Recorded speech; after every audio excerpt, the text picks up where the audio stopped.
Oklahoma Newsroom. This is an OU update. I'm Jenny Carlson here in the studio. Sooner basketball team will get back on the court Tuesday night at Lloyd Noble Center. Kansas comes to town, and Joe Mussato joins us on the in the studio here to talk about the Sooners. And Joe, they've been trending up, but Kansas obviously trying to still be in the mix there for that Big 12 championship. This is going to be a tough one, and I expect that the crowd will be. There's always a lot of Kansas fans. There were Saturday in Stillwater. What's this game going to be like for the Sooners? Yeah, I mean it's a huge one, and like you said, I think OU would rather play a Kansas team that had already clinched the Big 12 at this point, or maybe who's already completely out of the race, because Kansas definitely still has something to play for. Oklahoma perhaps playing for, if you can clinch an NCAA tournament berth in one game, this might be it to get a marquee win that they really need. So senior day was actually Saturday for the Sooners, but this is the last home game for the sixth senior, so that's another big component to it. What about this matchup? I mean, we saw the Sooners go up to Lawrence, a tougher place to play with their crowd and all the emotion of that arena. We saw the Sooners play pretty well. What in this matchup do you like? What trends towards the Sooners in your mind? Well, I think like size was a huge advantage that Kansas had in that game because Jamani McNeese was hurt. That was back when Azubuike was completely healthy and still playing.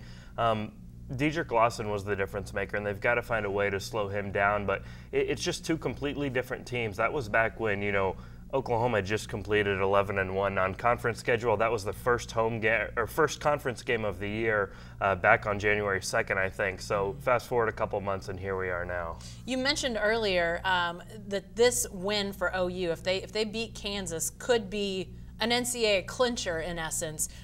Let's talk a little bit about that NCAA picture right now for the Sooners, because as I said, they seem to be trending up, but where do they stand right now? What's sort of the likelihood the Sooners are in the NCAA tournament at this point?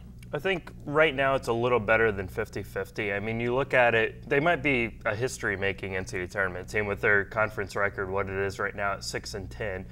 There's, you know, since the Big 12 has been at 10 teams, no worse than 8-10 has made it in the tournament as far as conference record. That's what OU went last year. 7-11 might do it, though, if they beat Kansas. If they don't win these next two games, Kansas or Kansas State, I think, you know, they might have a chance, just seeing how the other field, the rest of the field is in kind of bad shape when you look at the bubble. But that would really make that Big 12 tournament in Kansas City important. And again, this is because that NCAA selection committee is weighing everything essentially the same, and that 11-1 non-conference run, I mean, that's the thing right now for OU. Yeah, basically the committee goes down the list. They don't care when the games were played. They don't care what conference they were in. They look at the net rating.